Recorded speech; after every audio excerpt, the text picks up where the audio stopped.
Donc en Saône-et-Loire, deuxième débat de l'émission. On reste même en partie au Creusot où nous sommes sur cette esplanade de l'Arc, la scène nationale qui nous accueille aujourd'hui. Troisième circonscription, Autun, le Creusot, la nature, l'agriculture, la viticulture avec bien sûr l'industrie et le pôle du Creusot. Et on va présenter tout le monde. Un député sortant, bonjour Philippe Baumel. Bonjour. Élu en 2012, on vous a rangé pendant ce quinquennat, on va en parler, dans les rangs des frondeurs. Pour La République En Marche, Rémi Rebeyrotte, bonjour. Bonjour. Vous êtes le maire d'Autun, une des deux villes principales de cette circonscription. Pierre-Étienne Graffard, bonjour. Bonjour. Vous portez les couleurs d'Europe Écologie Les Verts. Vous êtes par ailleurs élu au Creusot. Charles Landre, bonjour. Bonjour Lilian Menet. Élu au Creusot, vous aussi, vous vous présentez pour les Républicains avec l'investiture du parti que vous avez finalement obtenue.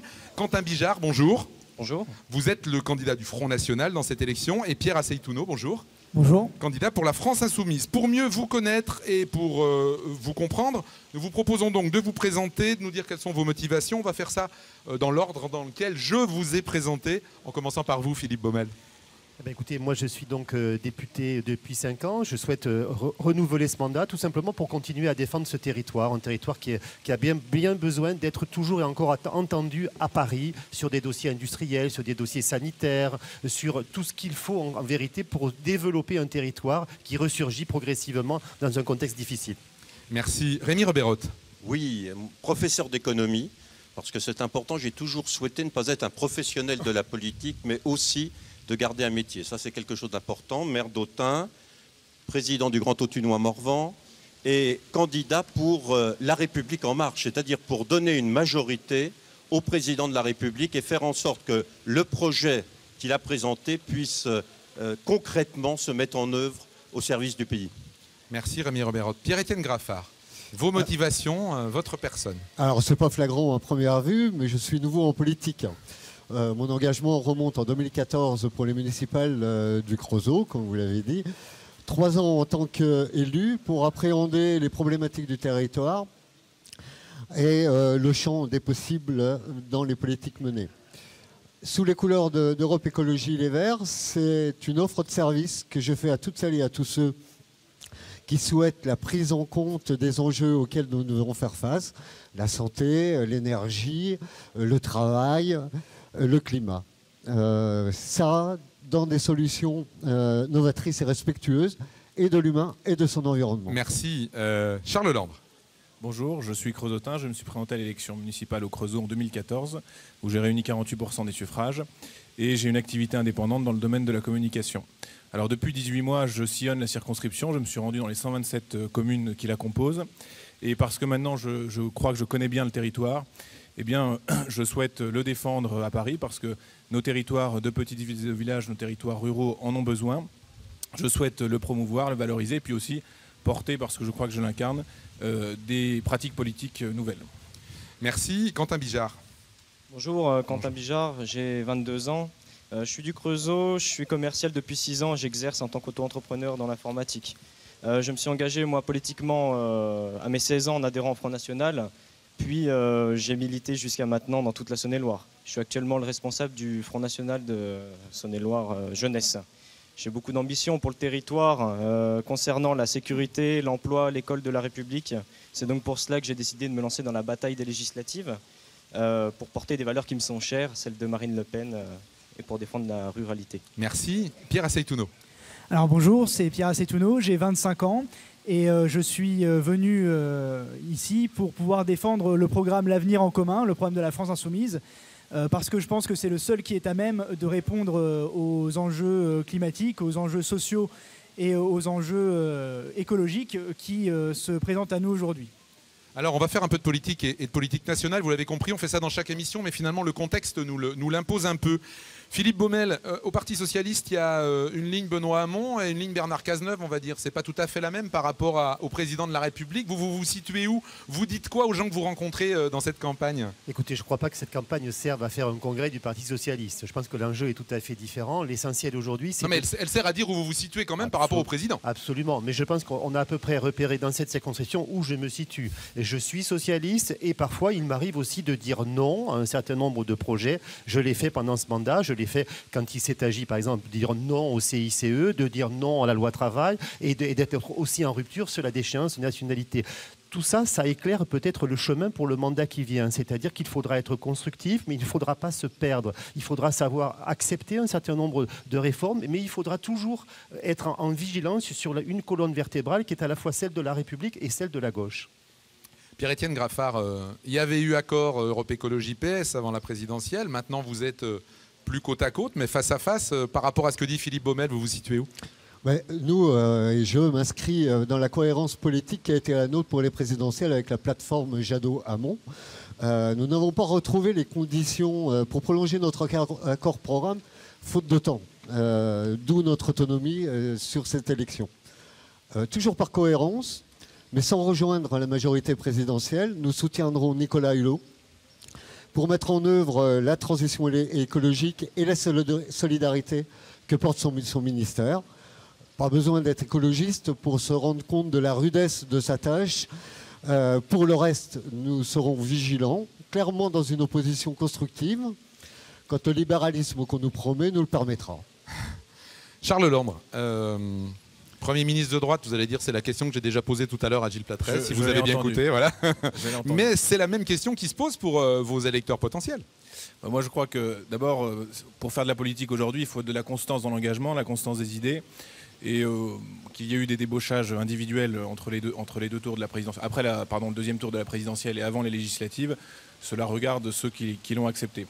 Moi, je me pose... Mais il n'y a pas dans le programme d'Emmanuel Macron des choses qui vous intéressent, voilà, au-delà des cas individuels. Justement, vous alliez y venir. Justement, j'y viens. Pardonnez-moi. Moi, je me pose dans une position qui est très claire. Je suis en opposition au président de la République, mais dans un système d'opposition constructive. C'est-à-dire qu'il y a un certain nombre de mesures que je voterai, par exemple tout ce qui concerne la moralisation de la vie politique, même si sur certains points, je pense qu'il faut aller plus loin que ce qui est proposé. Et puis il y a des positions sur lesquelles je m'oppose, par exemple la hausse de la fiscalité, et je le dis très clairement, je voterai contre la hausse de la CSG à 1,7% telle qu'elle est proposée par le président de la République et qui touchera durement le pouvoir d'achat des retraités. Donc je crois qu'il faut de la constance de l'engagement et c'est ce que je propose aux électeurs et la promotion du territoire aussi. Et je crois que on va y venir bien sûr. De terrain. Ouais, on va parler de ce territoire. Quentin Bijard, pas de subtilité comme on peut les avoir à droite pour vous ? Opposition à Emmanuel Macron. Moi, je serai bien évidemment dans l'opposition face au gouvernement Macron. Je m'opposerai également donc à la hausse de la CSG voulue par M. Macron, qui touchera principalement les petites retraites. Je trouve aussi important qu'il faudra rétablir la demi-part fiscale supplémentaire pour les veufs et les veuves, la défiscalisation et la majoration des heures supplémentaires, mais surtout expulser les fichiers S étrangers et déchoir de leur nationalité les binationaux convaincus de lien avec le djihadisme. C'est ce que je défendrai à Paris. Pierre Assaytouno, dans les sondages, la France insoumise baisse ces derniers jours, le PS remonte. Il se passe quoi ? Il se passe qu'il y a une omerta médiatique sur le personnage de Jean-Luc Mélenchon.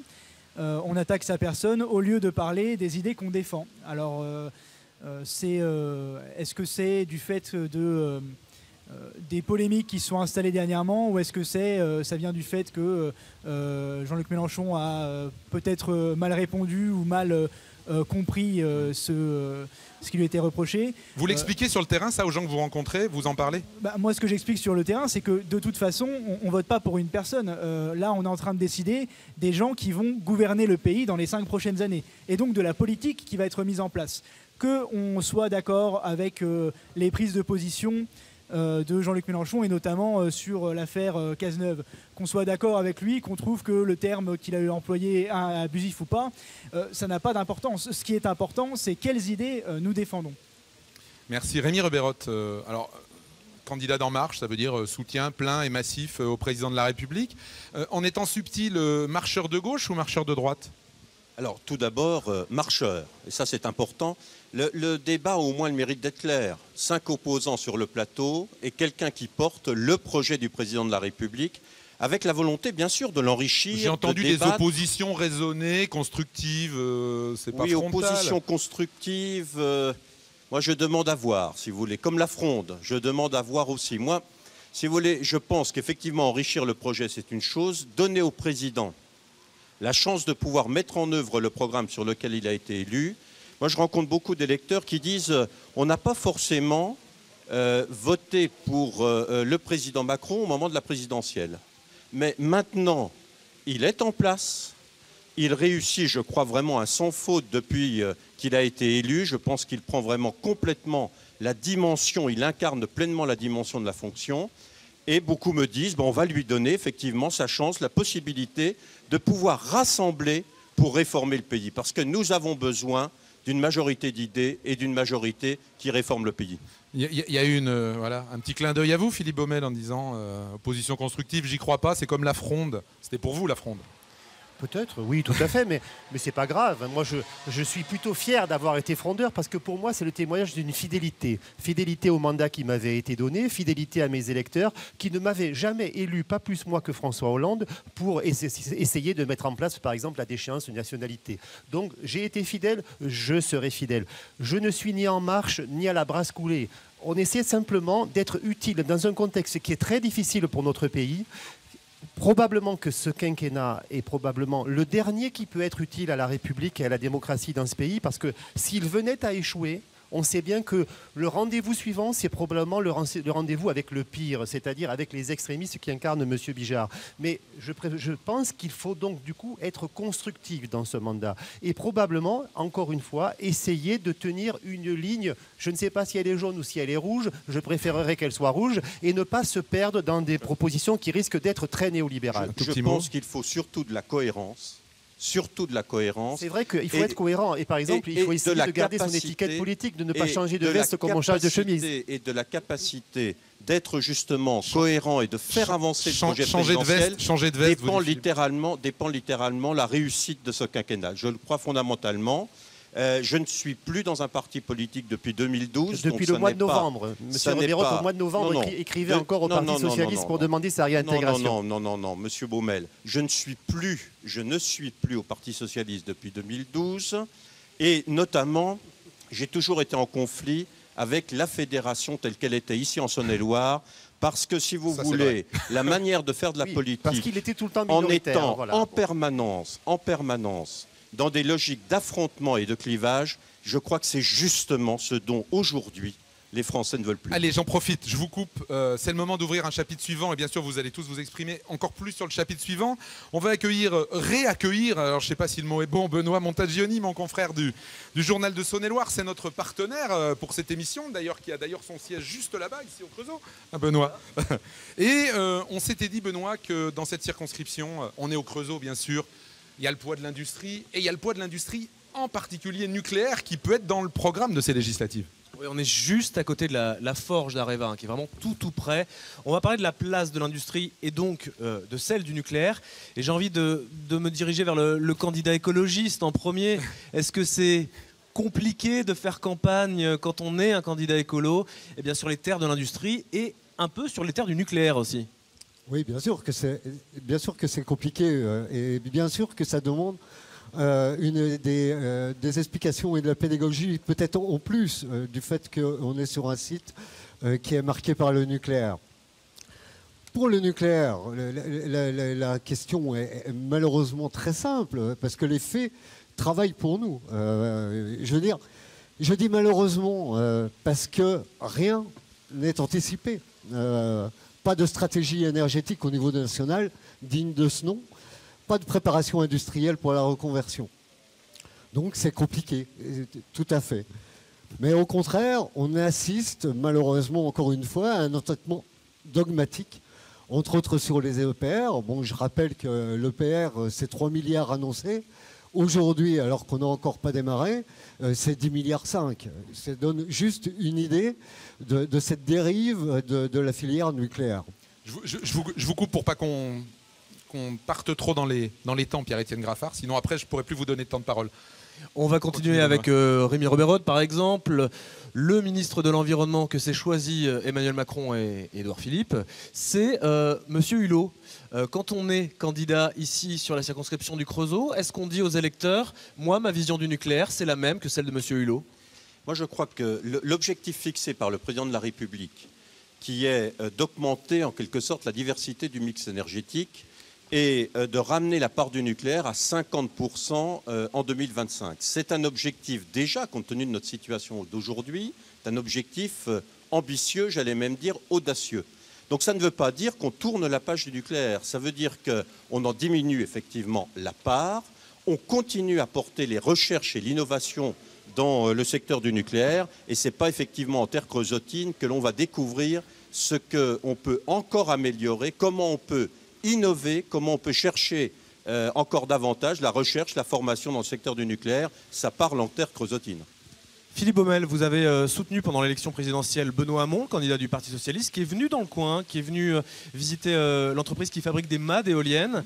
On sait que par exemple le maire du Creusot, lui, n'a pas tout à fait la même ligne sur la question du nucléaire que l'ex-candidat Hamon. Alors vous, sur cette question, vous êtes plutôt Hamon, plutôt Marty ?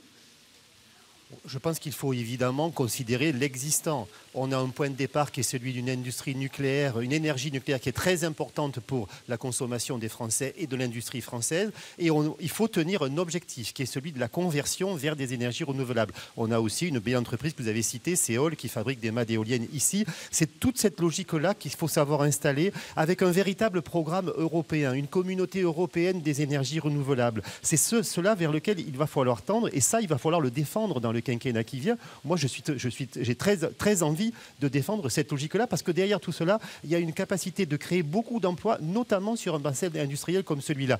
On a un énorme déficit et sur l'éolien et sur le solaire. On sait que tout cela, on ne pourra le faire que s'il y a une démarche véritablement à plusieurs pays. Un petit peu comme les Allemands, d'ailleurs, l'ont fait ces dernières années. Il faut savoir le faire aussi ici en France. Pierre Assey-Itouno, finalement c'est ce sujet, le nucléaire, qui fait qu'aujourd'hui avec le Parti communiste, vous n'êtes pas d'accord et vous êtes candidats chacun de votre côté. Vous n'avez pas la même vision à la France insoumise de ce que doit être l'avenir de l'énergie française ? Alors, pour répondre brièvement, il n'y a pas que ce sujet-là qui fait qu'on n'est pas en accord avec le Parti communiste, et notamment on ne partage pas la vision électoraliste qu'ils ont, qui vient du fait qu'il y a une certaine manière de financer la vie politique aujourd'hui, et ils ont leur ligne, ils ont leur choix, et c'est dans leur droit. Sur la question du nucléaire, il y a des choses qu'on n'évoque pas, c'est qu'il y a des choix stratégiques qui ont été faits, notamment, je parle pour Areva ici, qui sont non seulement dangereux, mais qui en plus nous coûtent très cher. Le fait par exemple d'avoir décidé de mettre en place des plans d'économie, mais pas des plans de sûreté, notamment le fait qu'à Creusot-Forges, on fait des viroles. Avant, pour faire des viroles, on commandait 80 tonnes de métal chez Industil, et maintenant on en commande plus que 60. Et sur ces 80 tonnes, on en enlève 40 pour usiner la pièce. Eh bien, on se retrouve avec les problèmes qu'il y a eu récemment, notamment la qualité du matériel à la sortie et les problèmes de taux de carbone dans les pièces, notamment les pièces de l'EPR3. Et après, c'est facile de venir derrière accuser les salariés alors qu'eux n'ont fait que leur travail. Il y a un problème de choix stratégique qui a été fait, il y a un problème d'investissement qui aurait dû être fait, notamment... On fait sous-traiter des pièces au Japon, on achète les fonds de cuve aux Japonais, alors qu'on pourrait, si on installait les machines pour le faire au Creusot, on pourrait les fabriquer ici. Et il y a une absence de vision stratégique, de vision de long terme, et nous on pense que c'est la planification écologique qui pourra permettre d'amener cette vision. Merci Pierre Assey-Itouno. Est-ce qu'on peut... Juste, on va faire le tour des autres, Pierre-Étienne Graffard, parce qu'ils n'ont pas parlé du tout sur ce sujet. Et je vais m'adresser à Charles Landre pour les Républicains. On vient d'évoquer les problèmes qu'a connu la forge du Creusot. Est-ce que pour vous, l'avenir de l'industrie de ce bassin d'emploi, il passe forcément par le nucléaire ? Alors, d'abord, en tant que creusotin, je voudrais rappeler qu'il n'y a pas que le nucléaire comme industrie au Creusot. Nous avons ici des fleurons, il y a Areva, il y a Alstom, il y a Industil, il y a Safran avec la SNECMA juste en dessous. Alors, donc l'industrie creusotine, ça n'est pas uniquement le nucléaire. Néanmoins, il faut que nous ayons un État qui soit un État stratège en la matière, qui imagine la façon dont nous allons planifier les énergies de demain et qui à la fois assure l'indépendance énergétique de la France et imagine la façon dont nous réussirons à vivre avec des énergies nouvelles. Donc l'avenir, c'est avec Areva qu'il faudra le construire, avec la filière nucléaire. Bien évidemment, nous aurons, je l'espère, la possibilité d'avoir une multiplicité de ressources et de capacités à créer de l'énergie, mais c'est avec ceux qui travaillent aujourd'hui dans ces domaines-là qu'il faut imaginer l'avenir. Et puis j'ajouterais que les difficultés qu'a rencontré ce groupe à cause de choix stratégiques, d'absence de choix stratégiques plutôt ces dernières années, eh bien ça pèse d'abord sur les salariés, et que je peux vous dire qu'il y a des salariés ici au Creusot qui sont des gens qui font un travail d'exception et qu'il faut aussi leur assurer une forme de sécurité. Merci Charles. Quentin Bijard, pour le Front National, vous allez peut-être pouvoir m'éclairer. Marine Le Pen a eu différentes interventions sur le nucléaire ces dernières années. On a du mal à comprendre si finalement le Front National est un parti qui est pro-nucléaire ou pas. Bon, alors, sur ce sujet-là, moi je pense, de toute façon, je n'en ferai pas ma priorité sur la circonscription. J'ai d'autres priorités. C'est pourquoi je n'en parlerai pas. Vous n'avez pas d'avis sur ce que doit être l'avenir énergétique? Non. de la Après, France? moi, je m'oppose pas du tout à l'énergie nucléaire, loin de là. D'accord. Alors, quelle priorité pour vous il y a sur cette circonscription? Eh bien, donc la sécurité, l'emploi et puis la scolarité. C'est-à-dire, ça va être un petit peu court pour qu'on vous donne le même temps de parole que les autres, si vous voulez, en 3 mots. Donc, pour la sécurité, je trouve qu'il est important de restaurer les effectifs de police et de gendarmerie, renforcer l'arsenal judiciaire et créer d'urgence des places de prison supplémentaires pour permettre une application stricte des peines. Concernant l'emploi, donc, dans le secteur industriel, la France a perdu quand même 3 millions d'emplois en 30 ans. Et là, en Saône-et-Loire, le chômage continue de progresser. est-ce que le Creusot est un modèle de ce point de vue-là? Par rapport Je ne sais pas, vous parlez d'industrie, d'emploi, vous parlez de perte d'emploi. Est-ce que le Creusot, lui, c'est un modèle par rapport à ça? On sait que le Creusot, l'industrie s'y porte bien. Oui, l'industrie s'y porte bien, voilà. Non, mais là, je parlais au niveau national. Donc, après, concernant la scolarité, je pense qu'il faut notamment miser sur les matières essentielles comme l'apprentissage du français. Un tout petit mot, vous vouliez répondre, mais alors en 30 secondes, Pierre-Étienne Graffard. Non, c'était juste pour compléter sur Creusot-Forges, parce que c'est une question locale, je m'en excuse. Mais Creusot-Forges est en train de payer le prix fort et d'une façon très injuste d'une gouvernance calamiteuse, pour pas dire plus, de la période Lauvergeon et avant de la période Bolloré. Je veux dire, c'est une des particularités, et Dieu sait si le nucléaire a des particularités spéciales, de la filière industrielle nucléaire qui s'arroge de tous les droits et ne respecte aucune des règles, que ce soit dans la transparence. Merci Pierre-Étienne Graffard. Un tout petit mot, Philippe Baumel, avant qu'on passe aux conclusions. Oui, je crois qu'il faut avoir sur ces questions-là, ces questions industrielles majeures, un État véritablement stratège qui définisse des caps, mais qui à un moment donné aussi s'investit financièrement. Je rappelle quand même que la recapitalisation d'Areva, pour éviter que Areva ne disparaisse complètement, c'est quand même l'ancien gouvernement qui l'a porté. Vous acquiescez sur l'État stratège? Oui, État stratège et en même temps ne pas effectivement se limiter au nucléaire. Il doit y avoir une logique véritablement de montée en puissance de l'ensemble des énergies et notamment des énergies renouvelables. Mais en même temps, le nucléaire est aujourd'hui une énergie centrale, majeure, et il faut qu'effectivement nous puissions continuer à investir pour encore améliorer les process. On arrive à la fin de ce débat. Comme prévu, on passe aux conclusions. 30 secondes chacun dans un ordre qui a été tiré au sort préalablement avant l'émission.